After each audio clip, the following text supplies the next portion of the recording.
पाकिस्तानी हुकूमत वसाइल की कमी का शिकार है। मैं बचपन से सुन रहा हूँ और रवायती तरीका है टैक्स लगा दो। और इनडायरेक्ट टैक्सेशन इतनी ज्यादा है कि मेरा ड्राइवर जो है वो रोज 300 से 500 रुपया मिनिमम टैक्स दे रहा है बिजली के बिल में या पेट्रोल में, मोटरसाइकिल बिल पे वो आता है, हालांकि उसको बेचारे को शायद ज़कात ड्यू है। तो बड़ा इसका आउट ऑफ बॉक्स थिंकिंग से कुछ हल है, इनोवेटिव हल। एक हल मैं अभी आपकी खिदमत में पेश करता हूँ, शायद पॉलिसी मेकर्स को हिट कर जाए। वो है जेर जमीन लाहौर की अंडरग्राउंड एरिया की सेल। एक इनोवेटिव आइडिया ये है कि मैं वाशिंगटन डीसी में रहा हूँ, उसके साथ ही क्रिस्टल सिटी है जो अमेरिका में अंडरग्राउंड बनाया गया कोई 50-40 साल पहले। हालांकि वहाँ जमीन की कमी नहीं है, किल्लत नहीं है, बहुत बड़ा मुल्क है। एक जगह से दूसरी जगह जाने के लिए 5 घंटे की फ्लाइट है। तो इतने बड़े मुल्क में जब जगह की कमी नहीं, उन्होंने तजर्बा किया, कोई वजह तो होगी। लाहौर के अंदर रियल स्टेट 2000 से लेके 2026 तक तकरीबन 50 से 100 गुना बढ़ गया है। 50 से 100 गुना रियल स्टेट की कीमत में इजाफा हुआ है। और मिडिल क्लास और लो मिडिल क्लास को जो एक कमरे का छोटा सा एक क्वार्टर बनाना, डलबाग बनाना भी नामुमकिन हो गया तनख्वाहों के अंदर। और अल्टीमेटली ये चीजें करप्शन को जन्म देती। तो हम सोशल इश्यूज को एड्रेस करने के लिए, एम्प्लॉयमेंट बढ़ाने के लिए, ज़मीन की कमी को ख़त्म कम करने के लिए और जॉब्स क्रिएशन के लिए एक मैं सोल्यूशन दे रहा हूँ जो विन विन मॉडल है। जो अगर पॉलिसी मेकर और अरबाब बस्तुकुशाद इसको कंसिडर करें तो किसी भी बड़े शहर की किस्मत बदल सकती है। और लाहौर में पायलट बेसिस पे हो, उसके बाद मुल्तान, फैसलाबाद, गुजरांवाला, सियालकोट, इस तरह के पंजाब के बड़े शहर, फिर हैदराबाद और कराची में इसको इम्प्लीमेंट किया जा सकता है इस आइडिया को। आईएमएफ की एक रिपोर्ट के मुताबिक जो मैंने टीवी में आज से 6 महीने पहले सुनी थी, लाहौर की नेबरहुड में 88% पब्लिक सेक्टर के पास जमीन है। 88%। अब क्या हम लाहौर की जमीनों को नीलाम करते हैं? Answer is no. हम एक इनोवेटिव सोल्यूशन, क्या है उसका इनोवेटिव इनोवेटिव सोल्यूशन सिर्फ एक ही है कि अंडरग्राउंड आप शहर बनाएं, आबादियां बनाएं। और टेक्नोलॉजी इतनी स्ट्रांग हो गई है कि पानी को निकालना, हवा की सर्कुलेशन अब मुमकिन हो गई है जमीन से 200, 400, 500 फुट। लाहौर की मेट्रो बस एक अच्छा इजाफा है।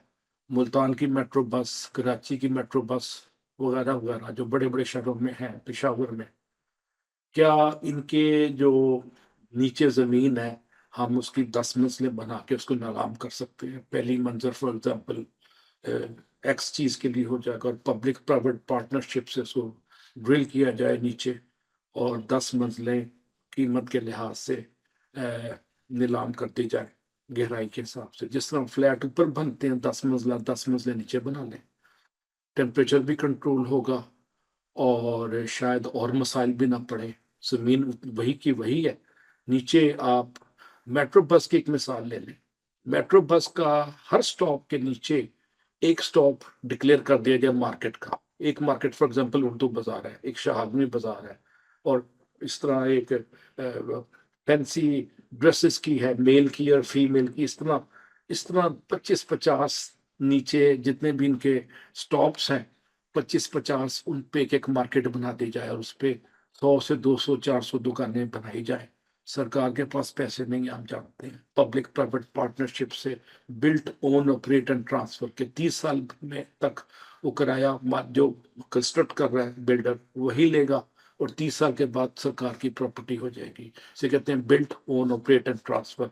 और दूसरा पब्लिक प्राइवेट पार्टनरशिप, सरकार इनको लाइसेंस दे दे के और प्री डिफाइंड क्राइटेरिया रखे सफाई का, एनवायरनमेंट का, इलेक्ट्रिसिटी की मेंटेनेंस का, लाइफ की सेफ्टी का, और उस पर सख्त स्टैंडर्ड रखे। और थर्ड पार्टी से वो स्टैंडर्ड एनफोर्स हो ताकि इंसानी जिंदगियों का मसला खतरा ना हो। इस मॉडल में फायदा क्या है? रेलवे स्टेशन लाहौर का, उसके नीचे इतनी सुपर कमर्शियल एरिया है, उसको अगर अंडरग्राउंड बना दिया जाए, वॉशिंगटन, न्यूयॉर्क और मिलानो में, या मैं जहां जहां गया हूँ, अंडरग्राउंड स्टेशन के नीचे अंडरग्राउंड बसें हैं, एयरपोर्ट के नीचे अंडरग्राउंड बसें हैं, वो सीधी आपको शहर से मिला देती हैं। तो एक तो वहां पे लाखों बंदों के लिए जॉब्स क्रिएट होंगी, हजारों दुकानें बनेंगी, कंस्ट्रक्शन की वजह से 40 लाइट इंडस्ट्री उठेगी और एक इकोनॉमिक एक्टिविटी जनरेट होगी और एंथुसिज्म जनरेट होगा। मैं टोक्यो के एयरपोर्ट पे जब मैं गया तो मैंने देखा वो शॉपिंग सेंटर था। जहाज हमारा फॉर सम रीजन लेट था, तो 2-3 घंटे मुझे पता नहीं चला। दुकानों में shopping he shopping, in certain cases tax free shopping. तो आप लाहौर के पीआईए के या जो भी एयरपोर्ट हैं, इनको भी शॉपिंग सेंटर में कन्वर्ट कर दें।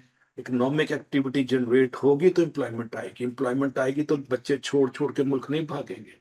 इस मॉडल में जेर जमीन कंस्ट्रक्शन का मॉडल जो 3 से 5 साल में मुकम्मल हो सकता है, नीलामी और कॉन्ट्रैक्ट मैनेजमेंट की फॉर्मेलिटी के बाद, कंस्ट्रक्शन के बाद, इसमें मेरा ख्याल है 10 लाख खानदान बराह रास्त या बिल वास्ता बेनिफिशरी होंगे, और इसका साइड इफेक्ट उससे भी ज्यादा होगा। और आने वाले दिनों में ये मॉडल रेप्लिकेट हो सकता है हर बड़े शहर में। सिर्फ आप मेट्रो बस तक महदूद ना रहें, रेलवे स्टेशन, एयरपोर्ट और आपके जो जितने कमर्शियल एरियाज हैं जहां जमीन 50 लाख से 80 लाख रुपया मरला है, जो आज से 20-25 साल पहले 5 से 10 लाख रुपया मरला होती थी, उसको यूटिलाइज करें। और 10 मरले के नीचे 10 मंजिलें बना के हर मरले को लगातार ऑक्शन करें, पब्लिक ऑक्शन और थर्ड पार्टी के जरिए ऑक्शन करवाएं। किसी कंसल्टेंट को इंटरनेशनल दे दे, ताकि इल्जाम ना आए कि जी यहाँ पे वो हुआ है, फेवरेटिज्म हुआ है, नेपोटिज्म हुआ है। इस मॉडल में काम करने की गुंजाइश है, इसको पॉलिश करने की। 6 महीने में ये मॉडल तैयार हो सकता है। इसमें 3-4 स्टेक होल्डर हैं, सबसे कंसल्ट किया जाए और प्रोजेक्ट मैनेजमेंट की बेसिक टेक्निक्स लगा के प्रोफेशनल स्टाइल में इसकी प्रपोजल तैयार की जा सकती है, फिजिबिलिटी बनाई जा सकती है, बिजनेस प्लान बनाया जा सकता है, बशर्ते कि गवर्नमेंट सोचे। इस विन विन मॉडल के फायदे क्या है?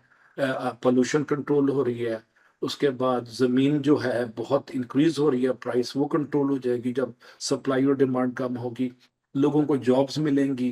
और अंदरून शहर पे जो लोड है उर्दू बाजार पे, शाहलमी पे, वो लोड कम होगा।